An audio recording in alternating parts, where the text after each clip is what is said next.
practices, the Prisma Inside Scoop, and examples of Prisma in production. I'm your host, Daniel, and today we have some really exciting talks prepared for you today. So we have Guy Royse, who will present his fun Dungeons and Dragons themed introduction to graph databases. That will be followed by a talk by Julieta Curdi, who will talk about Prisma's developer experience, and that will be followed by Andy Woods and Adam Storm from Cockroach Labs, who will give a talk titled The Future is Multi-Region, Building a World-Class Multi-Region Application in 4 Easy Steps. So I'd like to welcome you all. And before we get started with the talks for today, we'd like to get to know you better. And so we've prepared a couple of questions for our audience, and the answers will appear on screen in real time.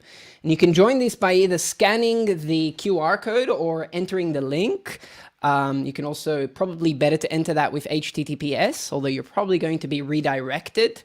The first question that we have for you is, which most closely describes your work? Are you a front-end developer, a back-end developer, full-stack developer, or perhaps even a mobile developer? Hey, Daniel, I gotta jump in here for a second. So StreamYard is acting up today, and we started streaming a little bit later than you started presenting. Could you go through the introduction again? Sorry about Absolutely, that. So everything yes. was just cut off. I was monitoring that. Okay, sorry, folks. All right, so this will pause the Slido, keep it open, but I'm just going to go back and introduce our speakers for today. So again, I'm your host, Daniel, and we have some really exciting talks for you today. We'll have our first talk by Guy Royse, who will present his fun Dungeons and Dragons themed introduction to graph databases. That'll be followed by Julieta Curdi, who will talk about Prisma's developer experience. And then finally, we have two members from the Cockroach Labs team, Andy Woods and Adam Storm, who will give a talk titled The Future is Multi-Region, Building a World-Class Multi-Region Application in 4 Easy Steps. So before we get started with the talks, we'd like to get to know you better, and so we'd love you to join our Slido. And you can do that by scanning the QR code or going to the link on the screen. That is slido.com/Prisma. Now, this is our first question, which some of you have already answered. And that is, what most closely describes your work? Are you a front-end, back-end developer, full-stack, mobile? There's probably a lot more roles. I'm sure there's some developer advocates, perhaps, or site reliability engineers and whatnot. But nevertheless, if none of the answers seem to reflect what you do, then feel free to drop it in the chat. Okay.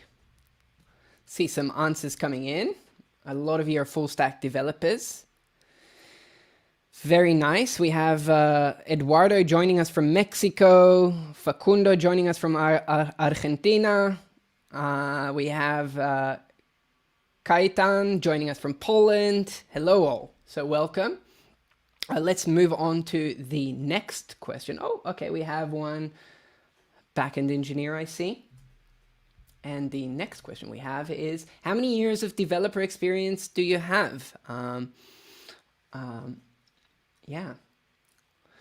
We want this to sort of be a space where all of you can learn. And so by us knowing what your level of experience is, we can better match some of the talks. And yeah, I see a lot of you have quite extensive experience. Yes, Kevin, you asked what is the link to the Slido. So you can just go to slido.com/Prisma, or you can scan the QR code on the screen and you'll be able to join it. I see we have a lot of experienced developers. This is always great. I think today's talks will really kind of reflect that. But even not, even for the more beginner developers in the crowd, I'm sure that the talks will be approachable for you. Okay, let's move on. What technologies do you use in your stack?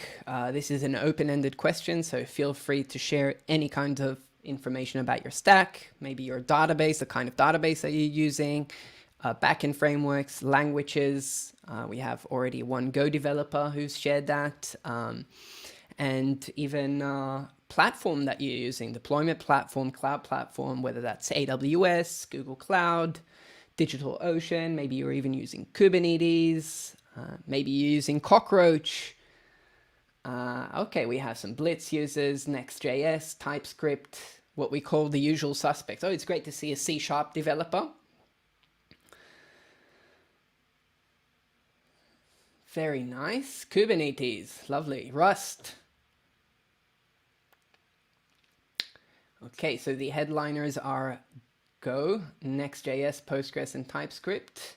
Okay, we have a MariaDB, Ruby user, Mongo, Nuxt. Very nice. Okay. All right. On that note, I think we will close this. Thank you for sharing all of your technologies in your stack.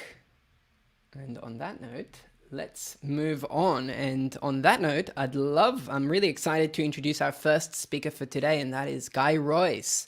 Guy works for Redis Labs as a developer advocate, combining his decades of experience in writing software with a passion for sharing what he has learned.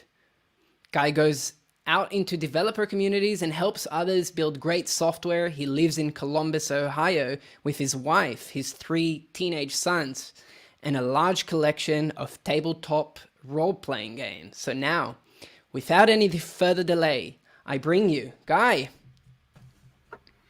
Just to prove that I actually do have a large collection of tabletop role-playing games, I have my 20-sided die. I predict my talk will last for 17 minutes. Yeah. 17 minutes. No, that's completely wrong. I'm totally going to go over.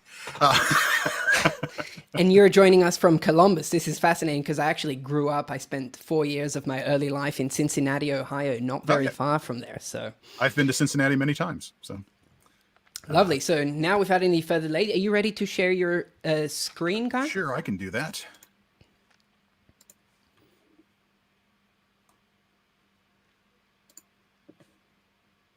Okay, which one is it? I think it'll be screen 2. There we go.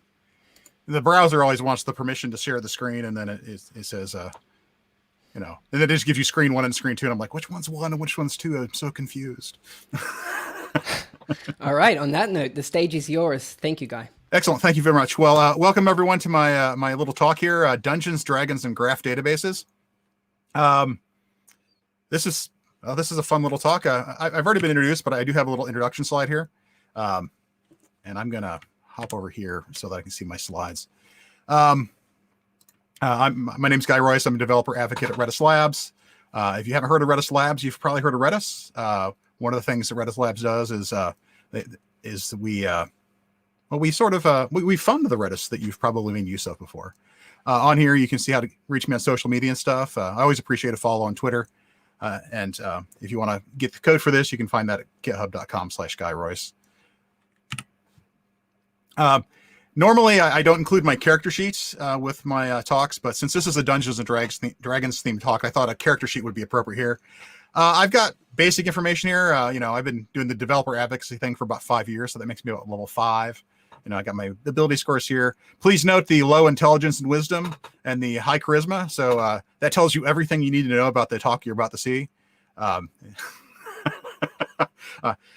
like to say, people like to use the word experts. They don't use it about me, but they like to use the word expert. And I hate the word expert and because of my low intelligence and wisdom, because it says everything without saying anything at all. I'm not an expert in anything really, but I'm a fan of a lot of things. And one of the things I'm a fan of is Dungeons and Dragons. And another thing I'm a fan of is graph databases. And, as a Dungeons and Dragons player, I've got a problem. And that problem is that I need to go through the dungeon and level up my character. But to do that, I need to find the best rooms that have the monsters that have the right level of experience that I can overcome. And they can get me the most treasure so that I can level up. So I can get the gold that I need to buy more equipment, to be able to defeat more powerful monsters, to get the experience I need to defeat more significant monsters. That virtuous cycle of leveling up that you have in Dungeons and Dragons games like it. And I thought, I'm a developer. I could just put this all in a database, and I could do that using a relational database, which would be sort of the classic solution, the default solution, in many cases for people, with the tables and the columns and the one-to-many relationships. Or I could use a graph database with the nodes and the edges. And so what I'm going to do in this talk is I'm going to sort of compare and contrast how SQL works and how relational databases work with how graph databases work, with the assumption that you've probably used SQL before, you've probably used a relational database. But if you haven't touched a graph database, being able to see how you do parallel things in these in a graph database will help you understand how graph works. This talk's an introduction to it. It's not a deep dive. I've got some really chunky, deep, beefy queries at the end, which I'll touch on. But those are sort of touch points for you to go and learn more on your own. But this, of course, all begs an important question, which is, what is a graph database? Right? Is a graph database, how is it different from a regular database? And it's actually the wrong first question to ask. The first question to really ask here is, what's a graph? And a graph is, it's a mathematical thing, right? Sorry, I'm having some technical problems here. Hang on. I'm trying to see the chat and see my slides at the same time, and it's not working. So if anyone has any questions, feel free to, organizers, feel free to just ask them on their behalf. I can't see the chat and my slides at the same time. So what is a graph? A graph is a series of nodes connected by edges, right? And this 20-sided die is a node connected by edges. You've got a vertex or a node that represents the point here, like on my 20-sided die here. And you've got an edge, which is, well, the edge, right? It's the relationship between the vertices that make up the points of this object. And they don't have to just represent, geometric shapes. They can represent all sorts of structures, like family relationships, or social networks, or logistics, or there's lots of things. They can represent lots of ideas.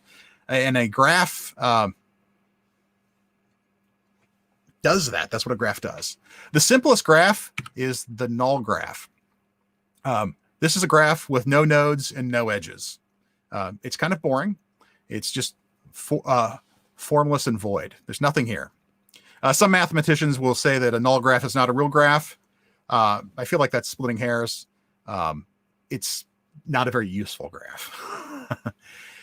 So let's add some nodes to our null graph to make it a little interesting here. Now we've got some nodes, and so these are just the nodes. The nodes do not have to have relationships to each other. They can just be points floating in space. And this is still a perfectly valid graph. Here we've got nodes A through F, or A through G. And this is a graph. It's not a super interesting one. It's more interesting than the null graph. Let's do something that when you hear graph, you might think of a little bit more, and let's add some relationships. So here we've added some relationships showing that A is related to D, C is connected to A, G is connected to C, stuff like that. But you'll notice that not everything is connected to everything. And so this means that this graph has portions that are islands, or they're isolated. So node E isn't connected to anyone, so it's isolated. Node E is a subgraph of this larger graph. It's an isolated subgraph. These two nodes over here are also a subgraph of this larger graph, and they're not connected to the entire graph, so they're also isolated.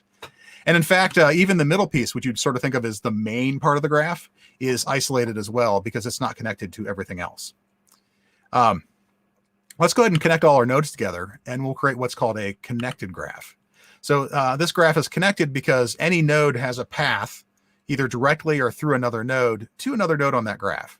So the node D is connected to node F by way of A and B, or by way of A, C, and B. And so this creates a graph that's connected. I don't have a picture of one here. I should probably get a slide for this, but where I talk about a fully connected graph. I always mention the fully connected graph, but I don't have a picture for it. Fully connected graph is where every node is connected to every node directly. And you've seen these with those little like a star, like a network graph that shows every node connecting to every node on that network. You've got the star with the little pentagon drawn around it. That's a fully connected graph of 5 nodes. And so once they're all connected, you can be fully connected. And another thing about this graph that I've been sort of walking through here is that it's undirected. And that means, for lack of a better term, the relationships don't have a direction. There's no directionality to them.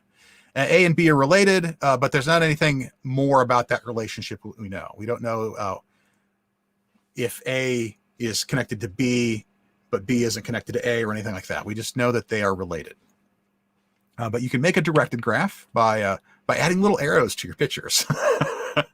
And a directed graph then means there is a sense of direction in that relationship.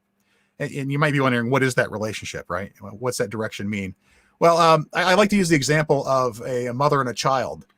There's a relationship between a mother and a child, and if the mother is, mother gave birth to that child, that bore that child.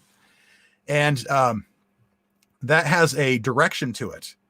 The arrow says that the mother begat the child. If the direct arrow is going the other way, that would mean something different, right? So that direction conveys an additional piece of information that's reflected in this graph. Graphs have degrees, nodes on graphs have degrees. A degree is the number of relationships a node has. So node A has a degree of 3. In a directed graph, you can have an out degree and an in degree, which just means number of connections in, number of connections out. And, I've got kind of this neat, tidy graph that's on a 2-dimensional surface here. Although, this is a graph too, and it's not a 2-dimensional surface. This 20-sided die, it's a 3-dimensional surface. I guess the manifold over it is 2-dimensional, the surface there. But none of these rules actually have to matter. They don't have to conform to anything flat or anything like that. You can really connect anything to anything.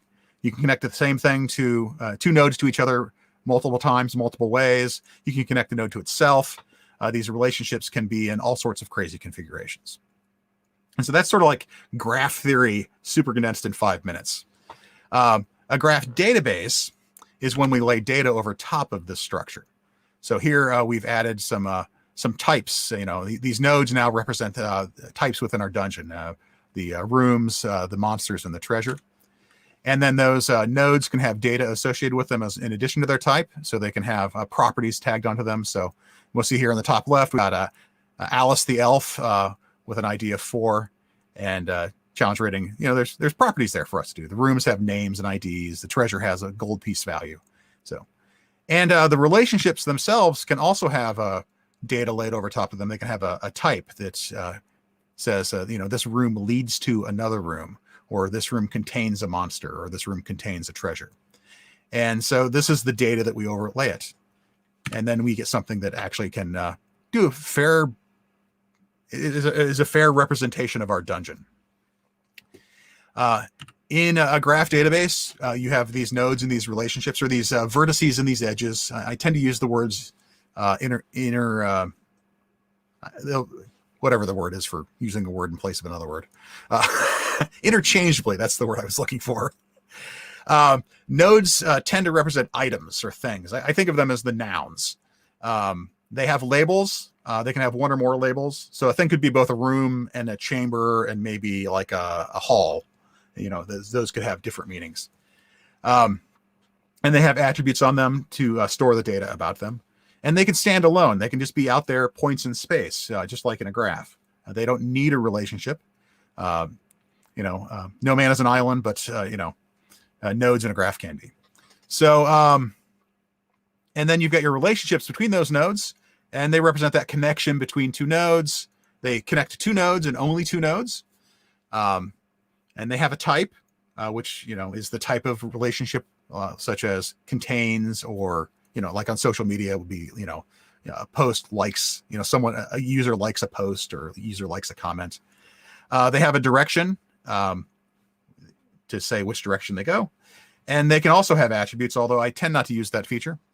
But most importantly, or very importantly, they cannot exist without nodes to connect, which makes sense if you think about it, right? 2 points determine a line. If you don't have 2 points, the line disappears. It's the same idea with graph databases. If you delete a node, any relationships to it and their associated data will go away. So they also tend to read like a sentence. So a transitive sentence specifically. So you'll have a subject, a transitive verb, and then a direct object. So the room contains a monster, and that directionality is sort of reflecting that same transitive sentence nature of it. So the room contains a monster. You could actually flip the directionality here and make a sentence in the passive voice and say the monster is contained by the room. But as my English teacher told me, that is the passive voice is to be avoided by zombies. So yeah, they tend to read like a sentence. So that's sort of the theory and the idea behind a graph database. Let's get past the theory and start looking into something real, because we've still got that problem of finding the best monsters and the best gold. And we still have to decide whether we're going to solve that with a relational database or a graph database. So with a relational database, when you actually want to talk to this, write some code, write a query to talk to a relational database, you use SQL. And I'm assuming you all know SQL, but you got your selects and your tables and your wheres to filter those results. And we use SQL. In graph databases, a popular language, and one used by Redis Graph, is the Cypher query language. And Cypher uses these matchers and then can return nodes and relationships from that graph and properties within them. And the key bit to understand here, and we're going to go into this in much greater depth, is the match piece here, the matchers. So we've got these little matching things here, and the matchers look like they look like ASCII art, right? You'll notice that we use parentheses to represent nodes, and you'll notice in my diagrams I'm using circles to represent nodes. And this is how you would represent graphs mathematically too. If you were drawing, you're sketching that on a piece of paper or something, you would use something round, right?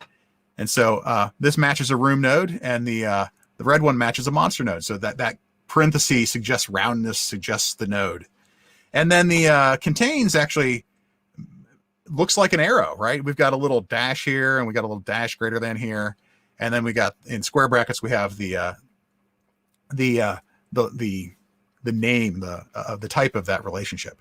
And so this ASCII text here looks kind of like the graph does. It's got an arrow, it's got the roundedness. So that's kind of, I think they're kind of beautiful in a way, if they convey a lot of meaning, but at the same time, they're also visual. And this matching is the heart of all of these Cypher queries. What you'll do is you'll provide a matcher, and it will match that pattern in the entire graph. And anywhere that we find a room that contains a monster, this pattern would match that. And so that's how we match things. That's how we query things in a graph database using Cypher. Let's do some CRUD operations. We'll compare SQL to graph, to Cypher. And so if we were doing SQL and we wanted to create something, we would use an insert statement. The corresponding code in Cypher would be, say, create, and then you say, create me a node. We've got the parentheses there again. And we say, assign that node to the variable R and give it a label of room. So now we're creating a room, right? We're creating a node with a label of room. And then set some properties on it. So we use a little set keyword here. And then we reference that variable that we used earlier and said, make the ID 1 and make the name the statue room. So that's how we create nodes using Cypher. If we want to read that back from SQL, we would do a simple select. This is the most common thing. That's the first thing you learn when you learn SQL is how to select records. To do it in Cypher, we would use the match keyword. And here we're matching that. This is a matcher. This is the thing I was talking about earlier. We're just matching a single node, assigning it to R. And then we're filtering that with a where clause, just like we would with SQL, where we're saying where the ID is 1. So this gets us one node, match all the nodes that are of a label room, filter it to give me just the one where the ID is 1, and then return it. To update a room, with SQL, we would upgrade the statue room to a statue hall. It's going to be much more fancy now. And we're going to set, where the ID is equal to 1. To do that in Cypher, again, we do a match and where. This is find this thing in the graph. And then once we found it, instead of returning it, we're going to set the name to Statue Hall. Worth noting here is that we've got a schema here. We don't have a schema here. We could say set r dot is trapped and add a whole new property to these this node as well. So the updating also includes adding new properties because it's schemaless. So, but again, this is that same pattern match where we're finding a pattern and then we're doing something with it, returning it or modifying it. And then deletion is again the same pattern where we match a particular room and then we say delete. And so instead of returning it or modifying it, we delete it. And that's how we can delete a node. Worth noting here that I'm using this match where syntax, but you can actually do a match and put curly braces for the properties. And this is a JavaScript-like syntax where you got curly brace, property value, comma, property value, comma, property value, and it ands them all together. So this is another way that you can match those values. And this works with creating as well. You don't have to use set. You can actually just create a node that has the particular values or properties on it that you want already. And note we didn't assign it to a variable right there because we didn't need to. And here we go creating monsters, which is using the same syntax, and we're creating treasure, which is using the same syntax. These slides are really just here because I'm a completionist. So here's what our relational database looks so far. We've got 3 tables with some rows. Our graph database, we've got a bunch of nodes floating out in space. Cool. Let's do something a little more interesting. Let's put a monster in a room. So if we want to do this with SQL, then we need to alter our table. We need to add a foreign key to the monsters table so that we can create a relationship by using an update of that row by saying, you know, this monster is in room 1. Alice the ogre or Alice the elf is in room 1. Bob the ogre is in room 3. By the way, fun fact, my grandparents' names were Alice and Bob. So my grandmother was kind of elfin, but my grandfather was totally not an ogre. He was a wonderful old man. I miss him very much. Yeah, so we've put the monsters in a room. So how do we put a monster in a room with a cipher? Well, putting a monster in a room is just creating a relationship. And so we can do matching and creating. So here on our first line, we're matching a room with an ID of 1 and assigning to a variable R. We're matching a monster with an ID of 4 and assigning to the variable M. And then we can use those 2 values to create a relationship between those 2 nodes. And so we say R contains M. And that puts a monster in a room. And so you just have to create that relationship as a separate create command. If you know that you have a room and a monster and a contains relationship, and you want to do that all in one, you can actually say create, and you can smush this all together. And I don't have a slide with that on there, but you can expand out this R to be the contents of colon room, ID, colon monster, this. But then you'd have to specify everything. And if they existed already, you would create new duplicate nodes. So matching on the 2 things you want and then creating the relationship is a very safe way to do this. Put a treasure in the room is the same pattern, add the foreign key. And again, we're matching the room, matching the treasure, and creating a relationship. So relational database so far, we've got our 3 tables, but now we have a one-to-many relationship between them. Our graph database so far, we now have rooms, and we've got isolated portions of our graph here where it's each room and the things that are in it is a subgraph, an isolated subgraph. So we've got enough that we can do some interesting queries. So let's do some munchkining here. Let's find the rooms with the most treasure or the best monsters. So if we want to farm all the XP in SQL, we need to do a join. So we'll select from a table, and we'll select from 2 tables where the room ID is equal to the ID of the room. And this says, you know, we can get a join. We merge those tables together, and then we can order it descending. So we get a list of the highest XP monster first, and then, you know, gives us a shopping list. You know, go defeat the ogre first, and then go defeat the elf.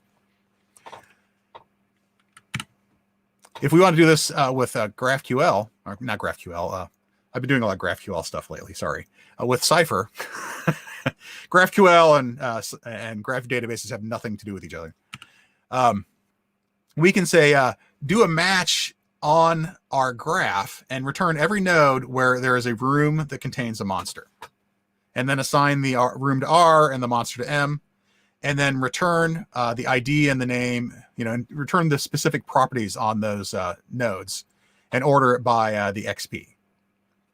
And so this creates this match walks that entire graph, finds everywhere there's a room monster contain relationship, and gives us a big list. And then we just sort it. And we could also filter that list and say, give me a room that contains a monster where the monster has experience points of at least 300 or more. You could, be more sophisticated than that. If we want to get all the gold, it's a very similar thing where we're going to match where the room contains treasure instead. And we're just going to sort by the gold piece value instead. So cool. But so what? We haven't really done anything with graph that we can't do with relational. Well, we got one more thing where it comes to putting things in a room or connecting rooms together. Sorry. When we connect a room to another room, this is a little more interesting. And this is where I think graph starts to shine. To do this in SQL, we need to create a new table and then create relationships or entries in that table to show the relationship from a room to a room. So here we've got room 1 connecting to itself and room 1 connecting to room 2, room 1 connecting to room 3. And we do this with just insert statements into this connections table. In many ways, we're representing a graph in SQL here. But when it comes time to connect rooms to rooms in with Cypher query, with Cypher, it's actually no different than putting a monster in a room or putting a treasure in a room. We match the two rooms that we care about using matchers here, and then we create a leads to relationship between them in the same way that we created a contains relationship for the treasure or for the monster. And so connecting the rooms and connecting monsters and connecting treasures to each other is all exactly the same process in a graph database, whereas in a relational database, you need to represent these things with specific tables.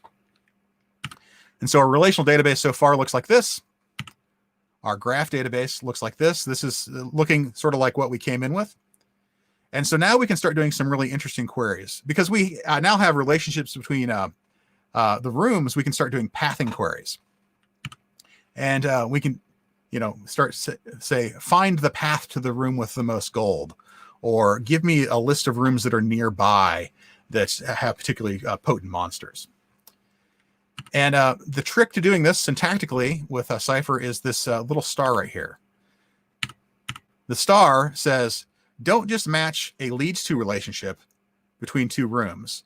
Match a room that leads to a room that leads to a room that leads to a room as many times as it takes to get to all the rooms without creating circular references, right? So don't go in an infinite. Obviously, you could see how this could turn to an infinite loop where I've just got a bunch of rooms in a circle. Then I could create a path that is infinitely long. That won't break your database. It finds those, it catches those. But the star says, just give me all of those hops and however many it takes. You can also narrow it down and say, I only want hops that are at least 1, but no more than, say, 3 in this example. So you can use the syntax to say, give me things that are nearby, or to limit how far out you want to look. And this will return all the nodes. This will match in that graph every room that's between 1 and 3 hops away. And so this lets us do queries like find nearby rooms, right? So here we've got a room of an ID 1. So this is the room we're in, right? Leads to 1 or 2 away, another room. So this will find rooms that are 1 or 2 hops away. It'll match anything that's from where I'm at to 1 or 2 hops away, and then return a list of them. Just return the ID and the name of nearby rooms. More usefully, we can get nearby rooms with lots of gold. So this would say, give me the one that's got the most gold by doing a limit on it. Here we're matching a room that leads to a room that contains treasure. And then we can just sort by the treasure. Here we can find the longest path through the dungeon. One of the cool things is you can take the results of this match and assign it to a variable and then ask questions of it. So here I've got a variable P, which represents all the paths that I've matched on. And I can say, well, give me all the nodes that are in that path, or give me the length of that path. And then I can find the longest path through the dungeon, or the shortest. I could find the room with the biggest treasure using these with clauses. So I can match all treasure nodes and then use a max aggregation to give me the maximum value of treasure that's in all of the treasure nodes. And then I can find rooms that contain treasure and look for ones where it matches that max gold piece value. So this lets me find the room with the biggest treasure. And I can even find, combining all these together, I can find the max treasure.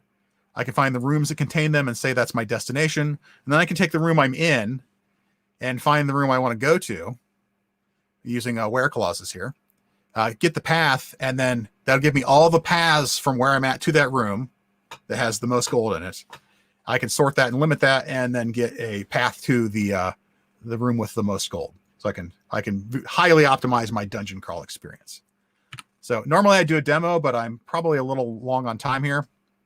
I'll do a real quick just to show you that this stuff really works here. I'll run one query through Redis Insight here. I've got some cheater queries here, so let's do the shortest path to the most gold, which is by far the most sophisticated of them. And I'm going to go ahead and run this against a preloaded room that I've got, dungeon I've got up on Redis Cloud. And we run this query, and there is our dungeon. This is the shortest path. If I look at this view, it's probably a little bit better. It shows me the shortest path is 4 nodes going from node 1, room 13, room 14, and room 2. So this totally works. This is not vaporware. This is actual real stuff here. I can do a match and return n, and you can see the entire graph here. So this is the entire graph that I generated with my code, which is out of GitHub, and you guys can look at that on your own afterwards. Here I've got my randomly generated dungeon. I can click on them and get data about them, and so this is sort of what it looks like to sort of play with a little command line tool that lets you view, well, not command line, but with a tool that lets you view your graph. So some practical applications, you got social networks, of course, that's sort of the classic example of a practical application. You got genealogy, which is sort of social networks cast a long time.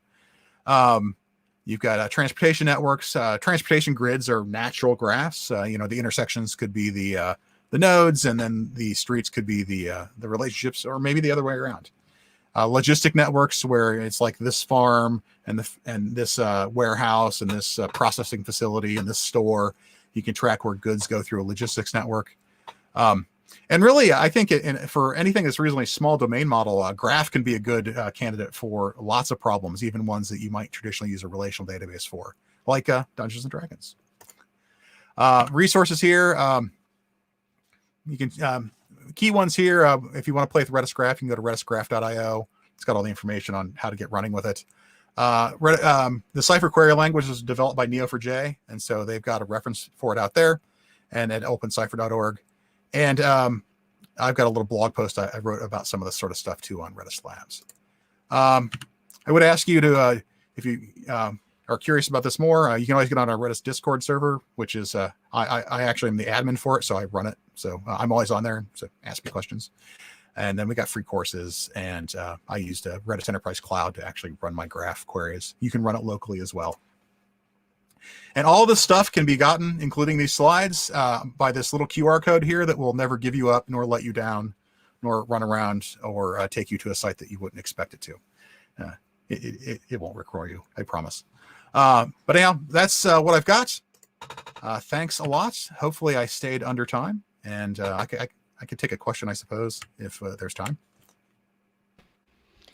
Thank you so much, Guy. That was quite insightful, and I feel like I've learned a lot. And I think we're ready to take some questions from the crowd. I think we already had one question come in, and that is, when you say small domain model, does Graph or Redis hit scaling issues at some point?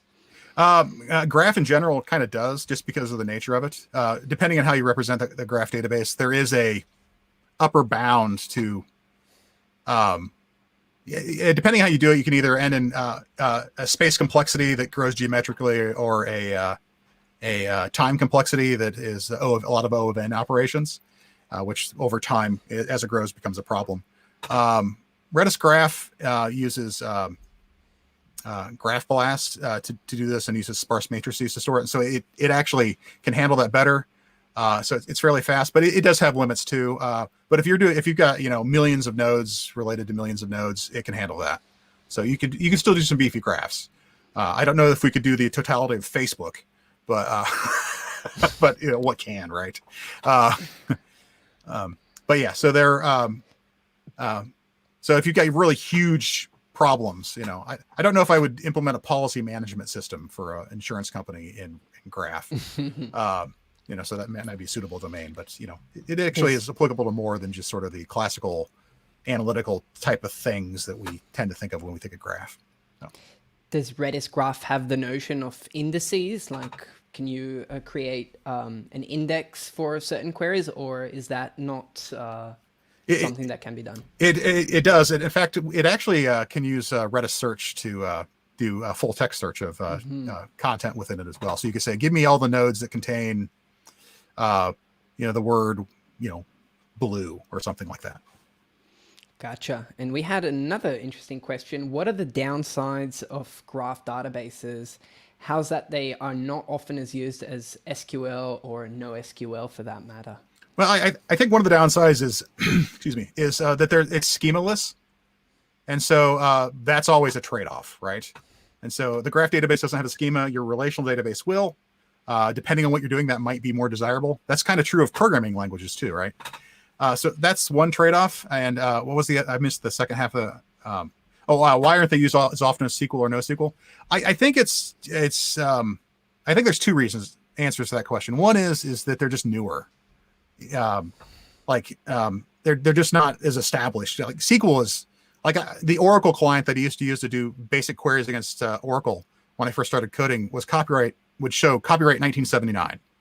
So relational databases are old, right? We've been using them for a long time. So that's part of the reason is just they're newer. But the other reason is that I think up until recently, treating them as an online database as opposed to an analytical database hasn't been real practical because the algorithms weren't there. Redis Graph uses GraphBLAS, which is a library for dealing with sparse matrices specifically. And so that piece of technology, the GraphBLAS, I think makes a online graph database viable. Whereas before it tended to be more of an analytical thing where it's like, well, let's run a bunch of graph queries over the night and then figure out recommendations for friends on Facebook tomorrow, right? I see. So it's like the OTLP use case is something more of a recent sort of advancement. Yeah. And another interesting question that came up from Damian was, do nodes of the same type have to have the same schema? No, they can be whatever they want. There aren't any rules there. So you can make something really messy if you wanted to. And one question that I had is, does Redis Graph support kind of like geographical or geometric types for, the kinds of like, the kinds of queries that you can do with like a geospatial extension? Like latitude, longitude, find me find me all the Walmarts within 35 kilometers of my position. Yeah. Actually, I think Walmarts are only miles away because I think they're only in the United States and Canada. But regardless, I'm not sure. I think I haven't explored it. I can't say there's a part of me that wants to say yes, because I think we have that capability, but it might not be out yet. So I need to check. I don't know for certain on that one. So. All right. And we also had a comment from Dominic who said, fantastic talk. So joining him on that. That's the best question of all. Right? And finally, to sort of wrap this up, how do graph databases scale, and how does that sort of fit in with the CAP theorem? I guess that touches on the idea of consistency and so on, which you touched on. Yeah. I think the CAP theorem thing is orthogonal to graph databases in the sense that that's more about, is it can it tolerate a network partition? Is it available, and is it consistent? Graph databases are going to have the same constraints that any other database has. In our case, for Redis Graph specifically, it's going to do the same thing that Redis is going to do. So it's going to be available, and it's going to be network partitions tolerable, but you could lose some consistency. I think in Redis specifically, a Redis Graph specifically, a graph database is a key. And so that key is really only going to exist on one shard anyhow. So, Got it. so I think I suppose that technically means that it would be consistent and available, but not consistent, but it would only be on one node. So if you had a network, yeah. Anyhow, but yeah, it's all in one key. So, All right. Well, on that note, I'd like to thank you, Guy, for presenting this lovely talk, and I hope to see you again soon. cool. Well, thanks for having me. All right. Well, we come now to the second part, and I'd like to introduce our second speaker. So we have Julieta Curdi. And Julieta is the new addition to our Prisma team. She is a product designer from Buenos Aires in Argentina. She studied graphic design at the University of Buenos Aires, and most recently she led the product design team at Auth0. She joined Prisma to work on the Prisma data platform. So with that, I'd like to welcome Julieta to the stage. Hello. Hello. Hello, Welcome. Daniel. How's it going? Thank you. Very well. Well, I don't want to take up much of your time. Are you ready to share your screen? Yeah, let's do this. And I'd also like to remind you that we are running a raffle this meetup, and we'll be raffling a copy of the book Designing Data-Intensive Applications by Martin Kleppmann. So if you want to join, we dropped the link to that in the chat. You just have to enter your name and we'll raffle that at the end of the meetup. And with that, I'd like to give the stage to Julieta. So yeah, thank you, Daniel. So like Daniel said, I'm Julieta. I'm a product designer here at Prisma. And I joined a bit about like a month ago. And previously to that, I was managing a product design team at Auth0. And I want to talk a bit about developer experience. So if we were all on the same room, I would probably will ask you about tools and products that you use in your day-to-day that you remember that have an amazing experience or a really bad one. If you want, you can drop them on the chat. But probably if we think about really bad developer experiences, this is how you probably feel when you're using them. But when things work and the experience is really great, it probably feels a bit more like this. So, of course, when we talk about developer experience, we talk about the experience of using developer products. So all your interactions and feelings throughout that experience. And what makes a good developer experience? So I think first and foremost, it works. It does what it's supposed to do, and it does it well. It's easy to use, so it's intuitive. It integrates really nice with your workflow, but it also has a good documentation supporting that. And in the end, all of these things empowers developers and enable them to reach their end goal, which is not to use that tool, but is to build something with that. So how do we do that at Prisma? So how do we deliver a good developer experience at Prisma? And first, we build tools that are easy to use, like I said, and integrate with your workflow. And if we think about the Prisma schema, you can build a data model that is human readable, that you understand it, that it's easy to comprehend. And if you already have a database, you can, Prisma Introspect can take care of that for you. So that makes all that process of working with Prisma really easy. If you think about the Prisma client, you write queries in the same way that you think about them. So again, it's easy to interpret as a human. And if we combine that with like our VS Code extension that has an autocomplete feature that reduces the amount of errors that you can have, which helps you along the process. And with Prisma Migrate, it generates database migrations automatically, so you don't have to write. So all of these things fit within your workflow and has an easy to use. It's think for humans, and that makes the experience more easy.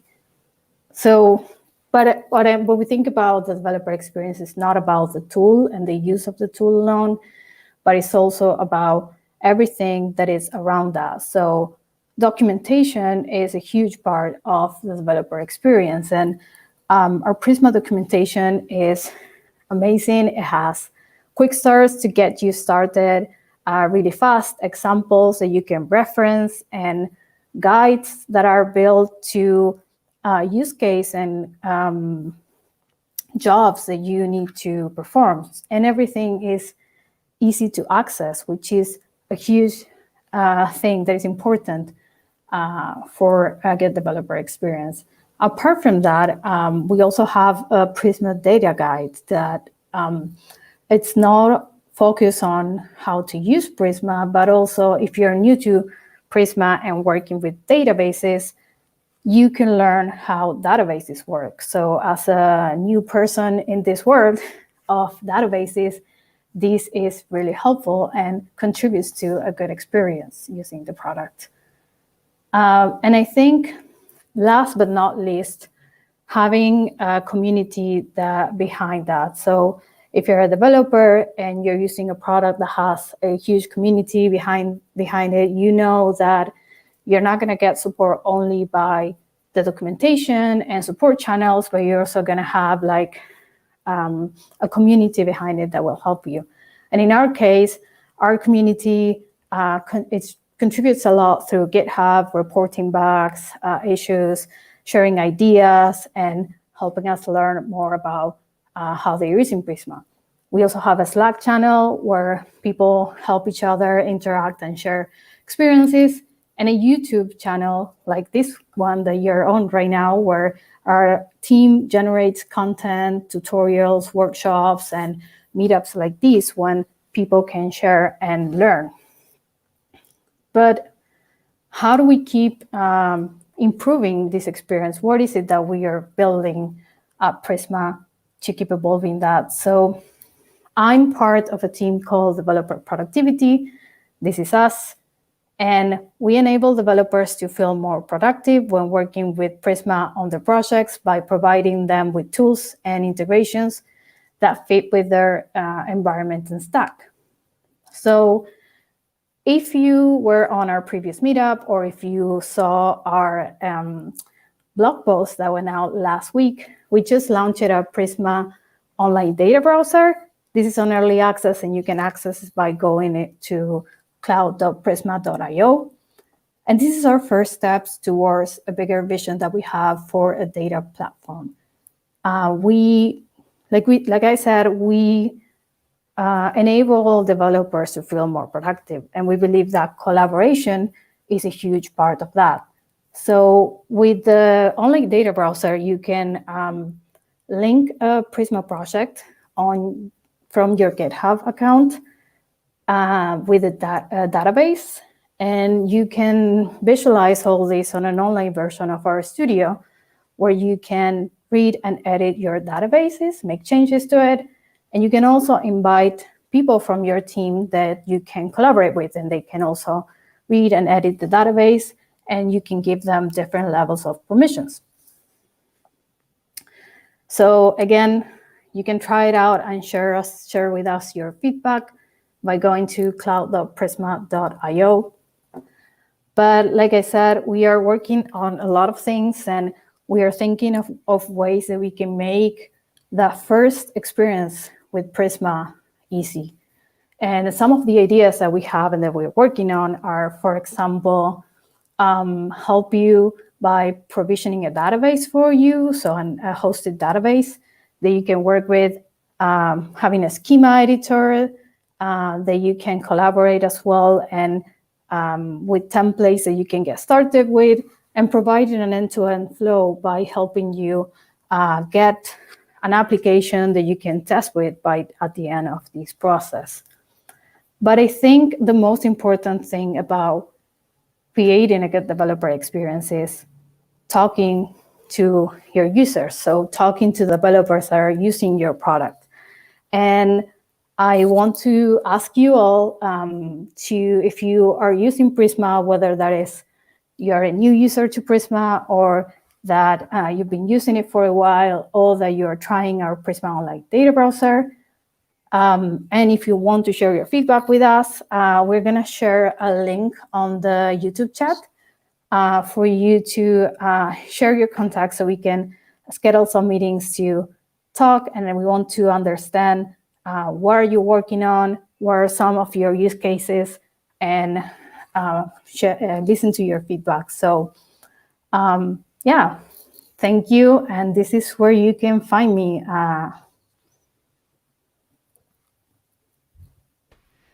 Julieta, thank you so much for that. That was a really nice introduction into how we approach developer experience. And it was also nice to have that kind of with a visual presentation from a visual designer like yourself. I'd like to also open up a question. Are you ready to take some questions? Sure. Okay, so if anyone is interested in asking questions, this is the moment. Please drop them in the chat. I guess one of the questions that I have, having watched your talk just now and sort of having been with Prisma for a while, is what are some of the challenges that you face along the way when, building developer tools? There's a lot of sort of engineering constraints. How do you sort of approach that as a product designer?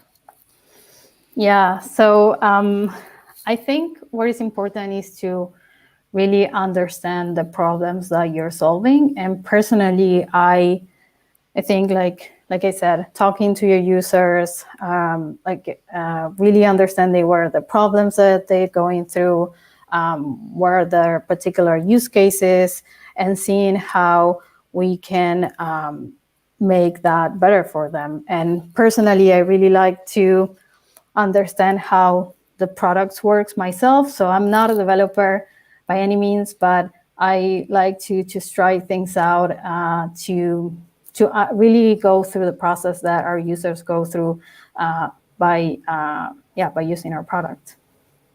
Got it. Cool. Well, we didn't have any questions. So, Julieta, I'd like to thank you once again for presenting. And we hope to see you here soon, perhaps with more features to share. Thank you so much. All the best. Okay, so we now come to the third part of today's event, and I am very, very, very excited to introduce our next speakers. We have two speakers, and these are Andy Woods and Adam Storm from Cockroach Labs. Andy leads the SQL product area for CockroachDB, the world's most advanced distributed SQL transactional database. Andy is an author on Cockroach Labs' Zigmod paper and holds a master's in business administration from Kellogg College of Management at Northwestern University. He's also an avid basketball and soccer fan and enjoys cooking, eating out, and traveling in non-COVID times. Adam is a director of engineering at Cockroach Labs. In his more than 2 decades in the database industry, he's worked on various aspects of database technology, including self-managing databases, transaction management, accelerating analytics processing through columnar storage, and novel database architectures to separate compute and storage. He is a frequent public speaker, and he has co-authored a number of academic papers. Currently, Adam is focused on enhancing the user experience of multi-region workloads running on CockroachDB. So with that, I'd like to welcome Andy and Adam. Hello. Hello, how's it going? It's going very well. Let's get the name labels here. All right. So it's really nice having you join. I don't want to take up time from your presentation. Do you want to share your screen? Yeah, absolutely. Let me go ahead and do that.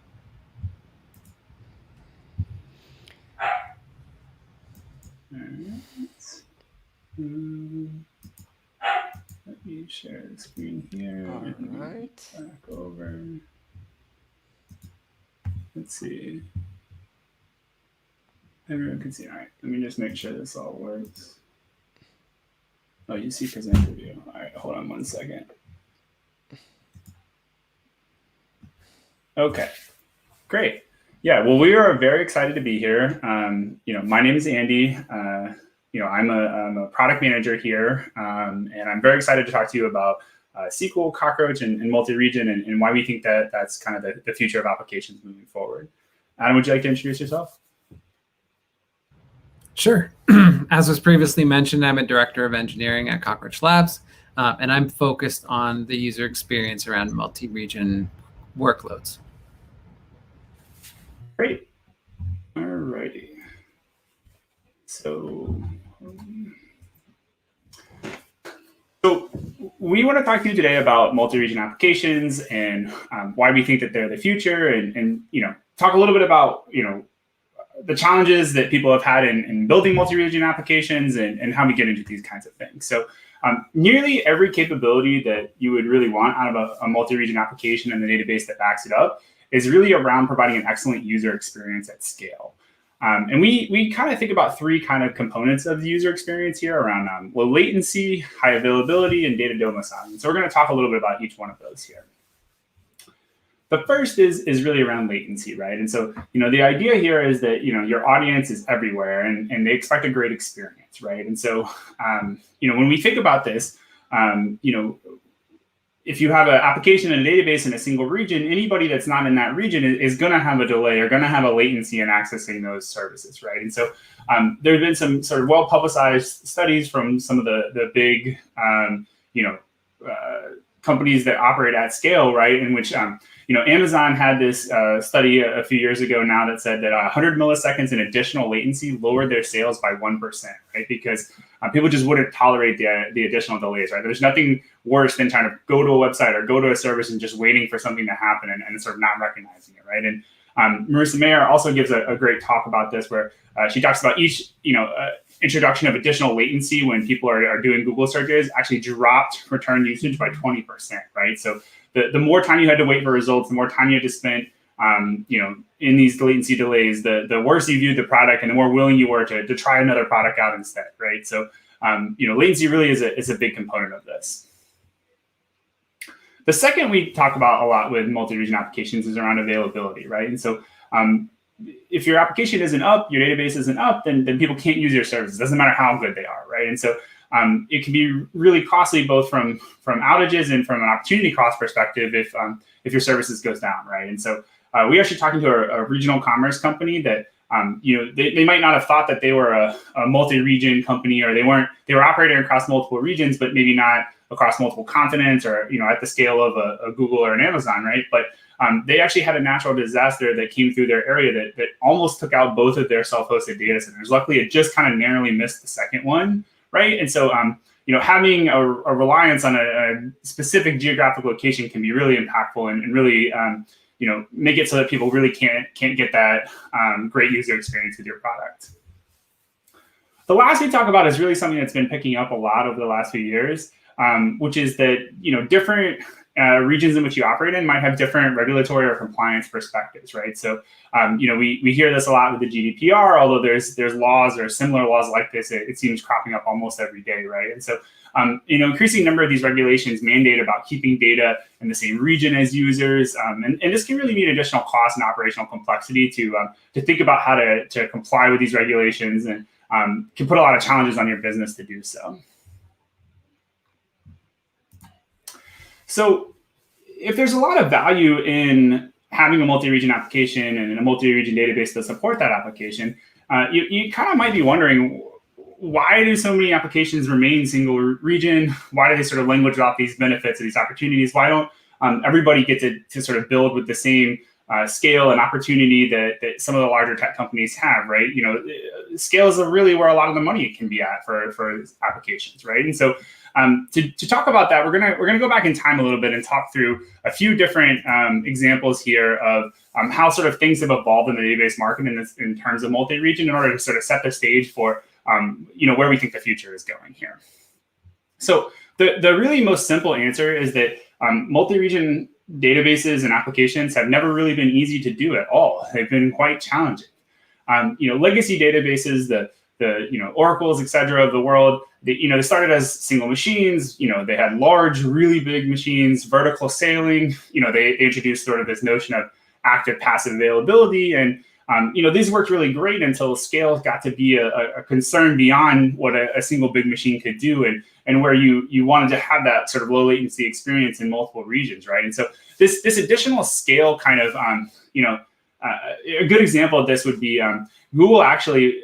Its AdWords product was originally backed by MySQL, and MySQL was a great database that sort of let them really do all the things they wanted to do. But what happened is they started getting more and more traffic, more and more people using their product, and it couldn't keep up with the scale that was happening here, right? And so it sort of pushed the company to think about sharding, right? And so for those of you who are not super familiar with sharding, this is the idea of splitting up portions of the data onto different database servers, right? And so the idea is that you put a certain amount of data on one server, a certain amount on another server, and so then those servers can use resources independently, right? And so there won't be as much challenges of an interaction with them. But the problem with that is that as you start to increase the number of shards, there's a lot of work to be done to keep these things accurate, to keep them up to date. The application has to know about all the shards that exist and how to find the right data and write to the right places.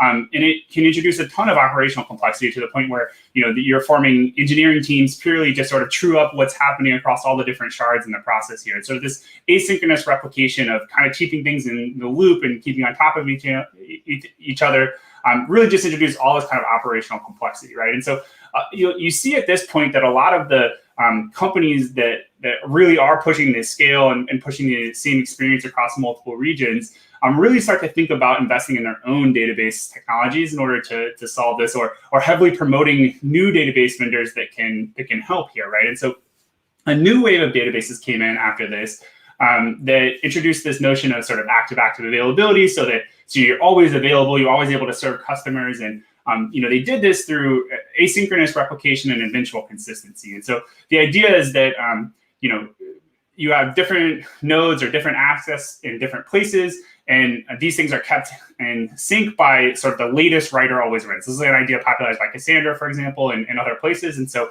what happens is that things are trued up eventually, right? That's what we say when we mean eventual consistency here. But that introduces a lot of problems because, what if you have a bank account, for example, and there's access from two different parties, the later one wins, right? And so there's all this work to sort of true up what's actually happening from the application and customer's perspective at the eventual consistency layer. And it introduced a number of problems kind of that are still out there and still pervasive in a lot of the newer databases that came after the legacy databases.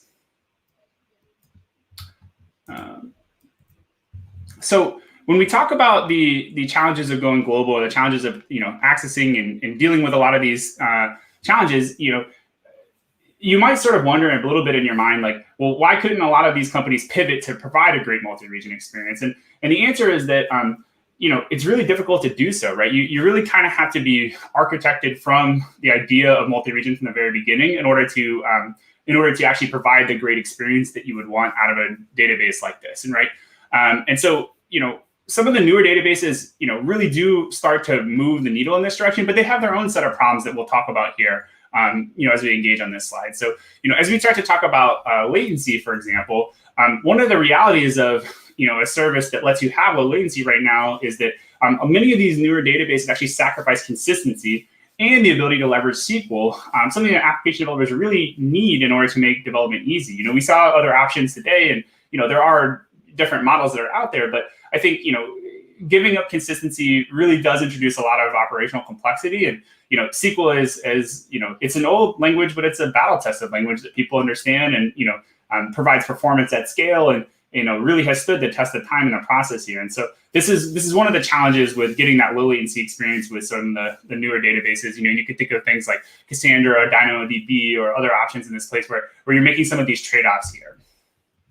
The second angle is around availability, right? So many solutions trade this high availability for this eventual consistency we were talking about. And this is a challenge, right? Because on the one hand, it's great to be available and to always be able to be accessed and service information to your users. But on the other hand, like, if that information is not the right information, then it's kind of a false availability, if you will, or a challenge, at least in terms of figuring out exactly what should be accessed here, right?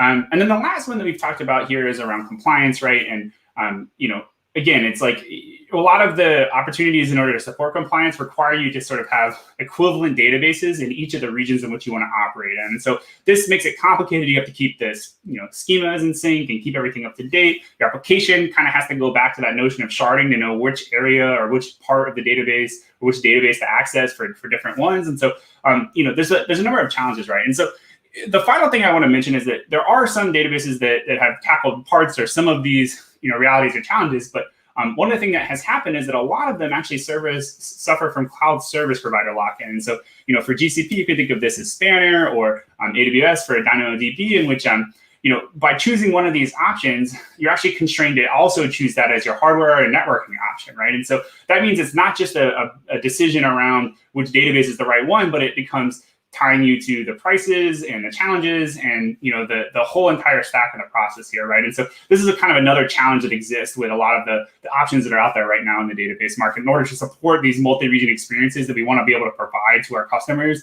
that really help us scale and get to the size of impacting company and expectations and profitability that we all want to be building applications towards getting to. So I think from there, I'll pass it over to my colleague, Adam, who will talk a little bit more about how Cockroach thinks about responding to these challenges and expectations from our customers. Thanks, Andy. As Andy mentioned, there's been a revolution in database technology over the last number of years, partly as a result of the need to handle multi-region applications. We say revolution instead of evolution because if you look at the most viable multi-region technologies of today, like Cassandra and Spanner and CockroachDB as well, they're all relatively recent inventions. Why is that? And that's because it's difficult, as Andy mentioned, to evolve an existing commercial database system to handle the specific needs of multi-region workloads. It's for that reason that we at Cockroach Labs believe that a multi-region database management system should have the specific needs of multi-region baked into its core. With that in mind, let's take a step back and talk a little bit about CockroachDB's history. So CockroachDB's first architecture document was published in 2015, shortly after the company was founded. And in it, you can see an excerpt of it here, that right at the top of the document, our founders called out the need to support global workloads in a consistent fashion, no less. This bold statement in the architecture document started the journey of building a database designed at its outset for multi-region workloads. At the time, building a multi-region database was a very ambitious goal, and now 6 years later, it's no less ambitious. The architecture under the covers is designed to handle multi-region workloads in a number of ways. First of all, CockroachDB, unless you're running it in test mode on a single machine, always runs with multiple nodes and replicates data between nodes for durability and availability. If nodes fail, the other nodes in the cluster which hold replicated data will take over from where the failed node left off without a disruption to your application. Additionally, while replication of data isn't novel per se in the database space, we've spent an enormous effort ensuring that the database performs well, regardless of the location of the nodes. While there's no getting around the limits of the speed of light, we've worked hard to ensure that most multi-region transactions require only one synchronous round trip between the distant nodes. As I'm sure you can appreciate, as the nodes in the cluster get further apart, this optimization matters more and more. The end result is that CockroachDB's distributed transactions are often an order of magnitude or more faster than many distributed transaction protocols, especially as the distance between those nodes increases. In practice, CockroachDB has several customers that are running multi-region databases with nodes that are thousands of kilometers apart. Finally, we've built in mechanisms to the database to allow for data domiciling. It's possible to configure a CockroachDB database and say, keep this table in Europe and this table in the US. And the system will ensure that while data is replicated, it will never be replicated out of those confined or specified regions. This functionality can dramatically simplify the configuration of a multi-region database that has data domiciling requirements. We've also made some changes in our upcoming release of CockroachDB to provide an easy-to-use and rich multi-region experience. And now you can simply create a multi-region application on CockroachDB in 4 simple steps, which I'll outline here. In the first step, you deploy your nodes to multiple regions and specify each region name on the locality flag when starting up the CockroachDB node. Note that this step's only required for self-hosted users. If you're running on Cockroach Cloud, which is our managed service, the locality flags will be set up for you automatically. In the second step, you have to create a database which leverages the new cluster regions. And this simply requires adding the region name to the create database statement. You're also able to specify on database creation whether or not you want your database to be able to survive a full region failure. Doing so makes your database much more resilient at the cost of slightly slower writes, because we need to contact neighboring regions to establish quorum in the write process. In step 3, you need to choose one of 3 table patterns to use, and each of these table patterns have their own latency characteristics. Regional tables are optimized for fast reads and writes in a single region. Regional by row tables are optimized for fast reads and writes where the fast region can be specified at the individual row level. This allows a single table to span multiple regions, but have individual rows optimized for different regions. You can imagine that such a table would be useful to store user data where your users span the globe. We've also built some intelligence into the system for regional by row tables. Since each of the rows in the table need to encode the location of that row, but we don't want to burden user applications with knowing which region to specify, the system will automatically place a row in the region in which it was inserted. This is done under the covers automatically and completely transparently to application developers. Finally, there are global tables which provide fast reads from all regions at the expense of slower writes. And this is a pattern that's useful for read-mostly data which needs to be accessed from a number of regions. It's important to note that each table is configured with a single create table statement. And under the covers, the system does all of the configuration required to ensure that the tables behave as expected. This is a huge usability improvement over systems from the past, where users had to worry and application developers had to worry about data placement, shard management, and it's all that other stuff that Andy talked about. So once you've got the database and tables all set up, it's time to start building your multi-region application. And with all the money you're going to make off your world-changing multi-region application, you might want to start shopping for that yacht you've always wanted. Since I know that the audience here cares about SQL, I thought it might be interesting for you to see what this looks like in action, along with the changes we've made in the most recent version here in bold. So here we have the SQL commands necessary to make everything we talked about in the previous 4-step slide happen. First, we start the node and we provide the region in which it resides on the locality flag. This is a flag that's specified when you're starting up the node.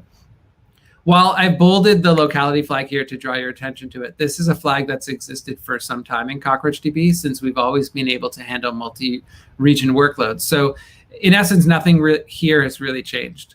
Then in the next step, we set up the database to exist in as many regions as we'd like. Here we've added the ability to specify regions on the create database statement. Of note here is that the user must specify one region to be the primary region. And this is the region that will serve writes for the database by default if you don't change any of the table locality patterns that I mentioned above. So it's important to set this to the region that the bulk of your users reside in. If that region, like if the distribution of your users changes down the road, it's possible to change the primary region easily using an alter table statement. Additionally, the users can specify the survival goal of the database here, which defaults to zone survivability. And what we mean by zone survivability is that the database can survive only one concurrent availability zone failure in the cloud service provider parlance. If users choose to upgrade to the region survivability, which means having the ability to survive an entire cloud service provider region failure, then all they need to do is add the survive region clause when they're creating their database or through alter database.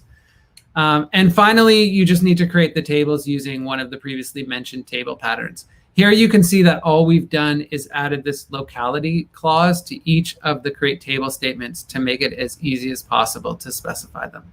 And with that, you're done. You have your application ready for development. If you're interested in learning more about CockroachDB's multi-region capabilities, this QR code will take you to an overview of how you can set up a multi-region cluster of your own. And with that, we're done. And we're happy to take any questions you have about multi-region in general or how CockroachDB handles it. Thank you so much for that. That was quite insightful.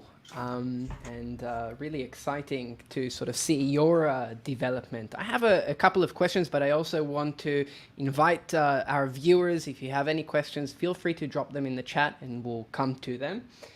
And I guess the first question that might be interesting for a lot of the viewers is, assuming that they're working with node.js or something like Golang, from what I understand, Cockroach is wire compatible with Postgres. And does that mean that most of the database access libraries, whether they're ORMs or query builders or even just raw SQL, are these all compatible with Cockroach, or how does that work? Perhaps you could elaborate on that. Yeah, I can take that. So the answer is broadly speaking, yes. We draft a lot off of the Postgres compatibility with the wire protocol. We haven't implemented all of the features that Postgres has. Some don't make sense in a distributed database. Some we haven't gotten to yet because Postgres has a decade or two a head start on us. But yes, you can use any of the ORMs or drivers or things in that regard, broadly speaking, with Cockroach. Now, some of the stuff that we talked about today around the multi-region, these are sort of like brand new DDL statements. Those you might need to directly sort of put into your database yourself, but you don't actually need to change any of the queries that would come out, because one of the nice things about how all this works is that we don't require you to modify your queries in the process here to do these access patterns. And in fact, if you take this all the way to the end kind of view of this, you actually don't need to make very many changes at all to your application in order to have your database be a multi-region database and work in this process here. So we definitely aspire and believe that you should be able to program in the language that you want to, whether or not that's an ORM or coming into SQL directly and engaging on all these capabilities. I see. And so Cockroach today can be used either, it's an open source product, right? It's an open source software, which means that users can either run it on Kubernetes or whatever sort of cluster scheduler they want to choose, or alternatively you also have a hosted version of this, and that is known as Cockroach Cloud. And so what is sort of, how does one decide whether he should use Cockroach Cloud? Perhaps you could even elaborate on some of the, I don't want to get too deep into the pricing, but sort of how to think about choosing how to host CockroachDB. Yeah, that's a great question. So the answer is that we provide maximal flexibility here. Whether you want to be, self-hosting your database and in charge of all of the details, and you've built up operational complexity. Maybe your organization has a team of SREs and DBAs and all this expertise in house, and you've invested in it, and you want to go that route. That's what some of our biggest customers do, right? And so it's absolutely possible for you to get a binary from us and use your own cloud provider, use your private cloud. Use really whatever setup that you want to use in that fashion. When we think about Cockroach Cloud, we also recognize that many organizations don't want to invest in the expertise to have their own SREs and DBAs on house, or have challenges finding those kinds of people to join. And so we also want to take a nod towards where we think the future of development is going, where we really want to make it as simple as developers get a connection string, right, and then can just start developing, right? They don't have to think about a lot of the operations and complexity and challenges around that. And so that's what Cockroach Cloud offers today. Is it really lets you tell us kind of where you want to operate in, what kind of nodes you want to have, and then you get a connection string and you just kind of go from there, right? And so then we have SREs in house who maintain and keep the database up, make sure that everything is healthy, do automated backups and things along those lines. And so really, it's a question of where you want to spend your time and expertise as an organization, where you want to evolve in this place. But you could do all the capabilities in Cockroach Cloud that you would do in self-hosted and vice versa. We just provide a little bit extra service and support in the Cockroach Cloud offering. Got it. Thank you for the answer. And so assuming that I were starting to work on a project and I didn't sort of have a specific regional audience in mind, or perhaps I would say I would default to Europe, the region that say I'm in, and now it sort of comes to question of, okay, I need to sort of decide on the database region, right? That was the second step, I believe, in the 4 steps that you mentioned. Is it really as simple as just deciding to go for a single region initially, and then once I understand some of the traffic patterns and the usage patterns, I can just run a DDL query to alter the table and then go for a different kind of like regional setup? Yeah, it sounds like you've got it. So we're trying to provide the maximum flexibility for our customers, especially as they're trying to build their businesses. And so if the database is created and defined with a primary region in Europe somewhere, and then you decide that your business grows into other regions due to demand, you can add those regions to the database simply through like an alter database add region command.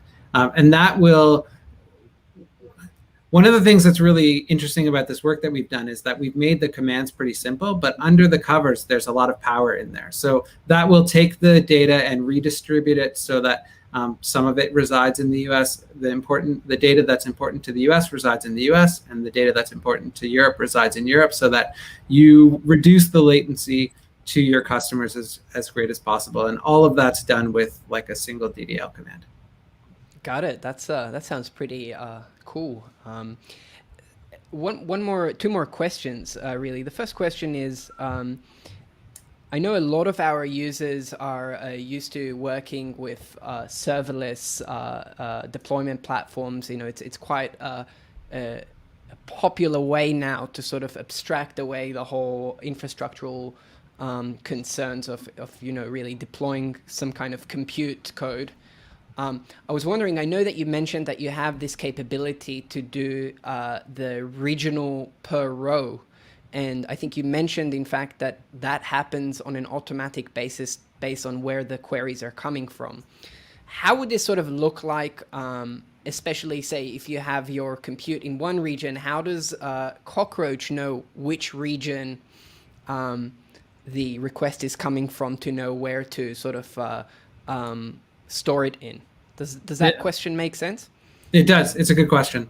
So the way we determine which region to place a given row in is based on where the application connects from. So when the application connects from to a gateway node in Europe, then that row is going to reside in Europe. If an application is targeted at a server in the US and there's a gateway node defined, the connection is made from the application to a gateway node in the US, then the rows inserted will reside in the US partition of that table. I see. So the only responsibility that developer has is to ensure that the users from a specific region are connecting, if that's a serverless function, to a serverless function deployed in that region. And then the rest is handled sort of auto-magically, we like to say in the industry. Yeah, I mean, we have engineers like you who are doing all of the heavy lifting behind the scenes. And how does it work in terms of one of the big challenges, for a lot of serverless users is the fact that traditional relational databases are quite a connection-based relational database takes up quite a lot of time to initiate a connection. I mean, it's also, you have to allocate memory. That's at least the case with Postgres, which is a huge challenge for a lot of developers, wanting to use serverless platforms with a relational database. They have to introduce either an external connection puller and a lot of workarounds.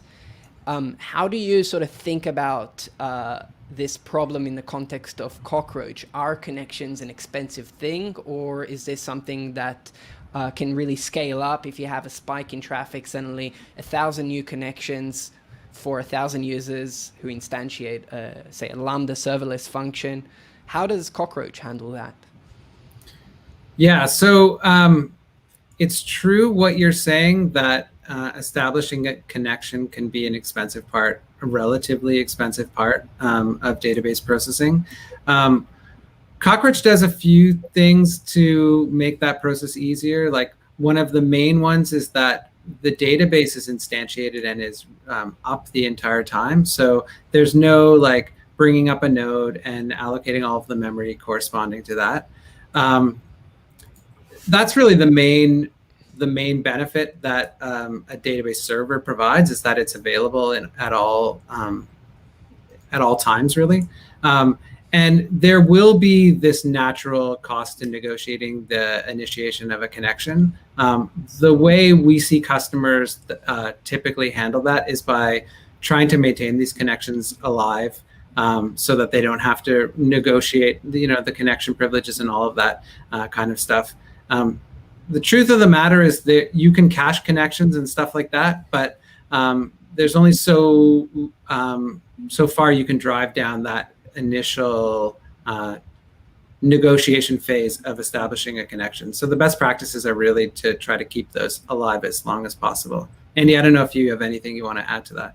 No, I mean, I think that's well said. One thing that I did want to mention, because you mentioned serverless a lot, and we think that's the direction a lot of the industry is going, is that we actually have a serverless database product in beta right now, in which we are building in this direction. And so the idea here again would be, sort of a usage-based model in which you pay for the resources that you consume here. And we're very much thinking about, what does this look like at the database designed for serverless, in addition to the serverless connections that you were talking about, or serverless, outside of the database component of that. And so we're definitely, we definitely have more work to do to provide the multi-region serverless experience. We talked a lot today about multi-region, but serverless is very much on our minds and something we're thinking a lot about. And so, you can actually try out the beta today, or anybody here listening can try out that beta today. There's information on our website about that as well. And serverless is something that I think we're quite interested in and quite passionate about, and really view that as the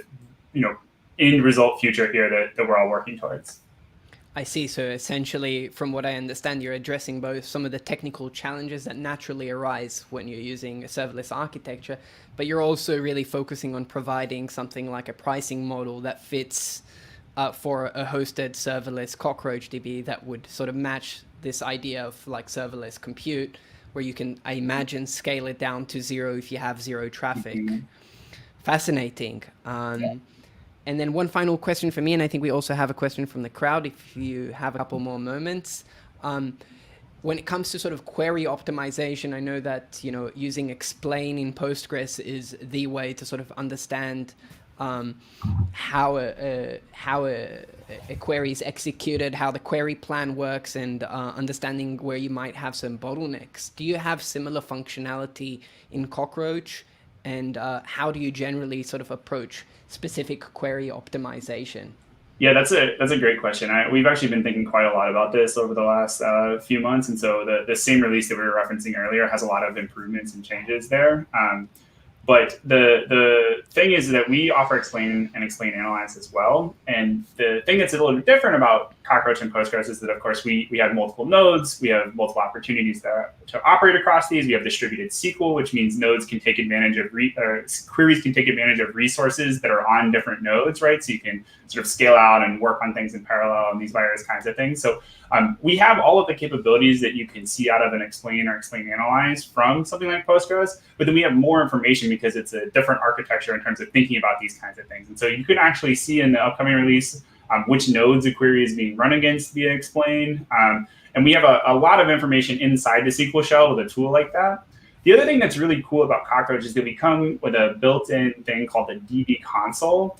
And this is a visualizer that sort of tells you what's happening, what's going on with your cluster, and you can see what's happening here. And so, we have things like database pages where you can see all your databases. We actually have transactions and statement pages as well. And so these can tell you what transaction fingerprints, what statement fingerprints are run. You can filter and sort these transactions and statements. You could say, oh, which ones are taking a long time, or which ones are high frequency, or intersection of the two. And so, we provide a number of tools, whether or not you prefer to sort of see it visually via the DB console, or drive into the SQL shell, or even go into internal tables in order to sort of both find the various problems and then, get yourself a head up and clue on how to fix those problems in the process. Got it. To add to what Andy said, Andy, I think, highlighted very well that we have similar functionality around explain and explain analyze to Postgres. But one of the things that we've done differently is we've spent a considerable amount of effort building a cost-based optimizer into CockroachDB. And that cost-based optimizer allows us to provide significant performance advantages over vanilla Postgres in terms of query optimization, but it also allows us to customize the cost-based optimizer to handle things that are unique to Cockroach, like the ability to optimize around where data is placed geographically around the world.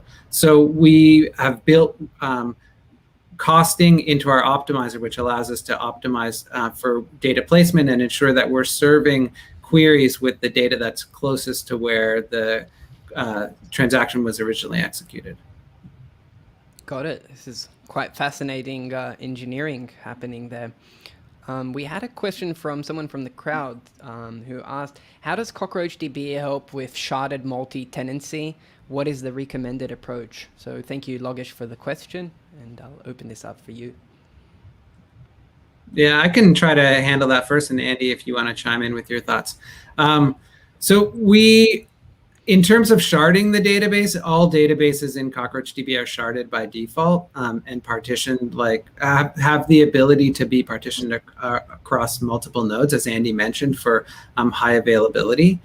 In terms of multi-tenancy, we offer multi-tenancy at a bunch of different levels. So you can have isolation of tenants at a table level. You can build that in at the schema level or also at the database level. I wouldn't say that we generally have a best practice there or a recommended approach. It really depends on what the application requires from a tenant isolation perspective. So there are a bunch of different approaches that can be taken. Yeah, I think that's well said, Adam. I will just mention that we do have a number of customers that sort of operate a big Cockroach cluster that then they have multiple microservices that all touch that same Cockroach cluster. Each microservice gets its own database, has its own set of queries that access those databases. And that can be pretty powerful. One of the other things that's pretty cool about Cockroach is that you can actually do cross-database queries. So you can say, selecting across multiple database or multiple tenants or things along those lines in the nature. So I do think it sort of depends on your use case and how you're trying to use it. I always hate to give the dreaded "it depends" answer, but I think it is a valuable one in this place. But there are a number of customers that have configured it in a way that it really does provide meaningful scale to them across their different microservices, all within one CockroachDB cluster. Got it. Thank you for the answer. It's quite interesting to hear that you can do multi-tenancy on those different layers. One final question. Could you share some, big users that our audience might know who are using MongoDB? Sorry, not Mongo, CockroachDB. Excuse me.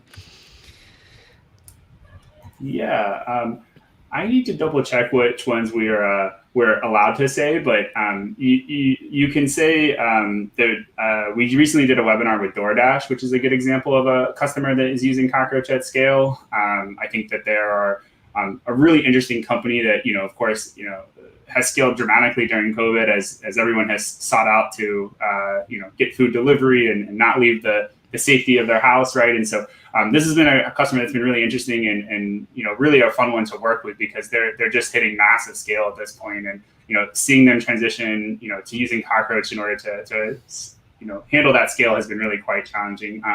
We've got some of the top banks in the world, some of the top video streaming services. Really, I think what's one of the cool things about building an infrastructure company is that there are several different verticals of companies that we get to work with and use cases that we get to empower here. And so, I'm really quite enjoying the aspect of being this foundation for a lot of different companies that build their sort of future applications and future business upon. So there's definitely more on our website that we can point you to. And then, of course, if you want to reach out to me or Adam afterwards, we can point you in the right direction there about customers who are references and other things along those lines. Great. Well, I'm sure that will invoke a lot of confidence in our audience. I've heard many great things in the last 4 years, I think, about Cockroach, and I'm really excited. Do you have anything else before we wrap up that you would like to share with our viewers? Perhaps upcoming things that you have, upcoming feature or releases? I think that might be useful.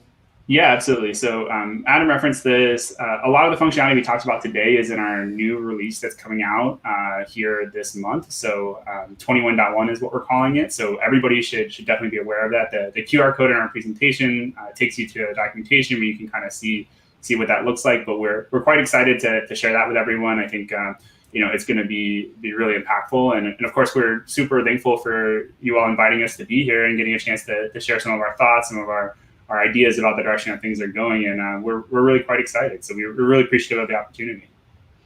All right, Andy and Adam, thank you so much for joining us today. This has been really insightful and full of a lot of exciting aspects engineering-wise. So once again, thank you, and we hope to have you here again soon. Thank you, Daniel. Absolutely. Thank you. All right. Okay, we now come to the last part. We promised you also that there's going to be a raffle. So those of you who've stuck around with us, you have the chance to win a book. Also, I want to make some more announcements. So Prisma Day, this is our yearly Prisma conference where we bring together the broader Prisma community into one day of workshops and the conference day. And I'd like to invite you to sign up and stay in the loop. We're going to drop the link in the chat to Prisma Day. And if you're also interested in giving a talk, if you've been doing anything interesting with Prisma, experimental or not, we'd love to hear from you. So feel free to reach out to Natalia or myself. You can do that via Twitter. Yeah, I'm very excited. So that is happening this year, 29th and 30th of June. Okay, now comes the time to announce the winner of the raffle. And for that, I'm going to ask the help of my colleague, Natalia. And I believe we already... Natalia, did we run it? Could you share that with me? That would be great. I think you're running it right now in the background. Oh, no. Whoopala. Yes. Yes. Well, it is in the notes already. And the winner is Damien Duhamel. So Damien, congratulations. And we'll get in touch with you via the email that you have provided with us. So that was my backstage cameo here. Thanks. Yeah, thank you, Natalia. Yeah, I can only attest to the value of this book. It's been, after working many years in the software industry and building applications, this was a very refreshing book that gave me sort of the big picture on data-intensive applications. So highly recommend it. It's full of really interesting examples of things like scaling Twitter and some of the challenges there, and really just giving a great overview of the different kinds of databases and the different challenges that arise when building these data-intensive applications and some of the solutions. So I think if you've followed some of the talks today, I'm sure you will find it greatly useful.